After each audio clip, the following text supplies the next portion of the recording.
Hello everyone, and welcome back to our new video. Well, you can't get paid on Etsy, so you probably haven't added your bank account yet. So to receive deposit from Etsy, you must connect a valid bank account to the Etsy payments. So in today's small tutorial, we're gonna go through how to actually add a bank account on Etsy, fast and easy as usual. Let's get started. So, first, we're gonna go all the way, open our device, make sure we are fully connected to the internet, then go to Etsy.com or go through the app if you are using Android or iOS, a type of phone maybe.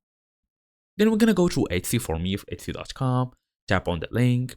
It will take you automatically to this new window. You gotta just log in using your own account, email address and password. Then now it's time to tap on Shop Manager. So for you guys who already own the shop, go through Shop Manager, then tap on Finances.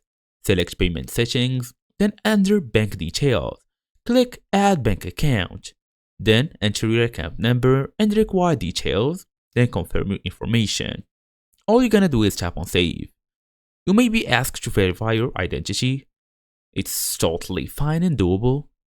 As for like a bonus tips, make sure the bank account is in your legal name. Double check numbers before even saving. Some countries require extra verification steps. And that's the whole idea. So basically all you're gonna do is just go to the website or the app, log in, then go through the shop manager, check for basically finances, then enter your details. So thank you all for watching and I'll see you all in the next video.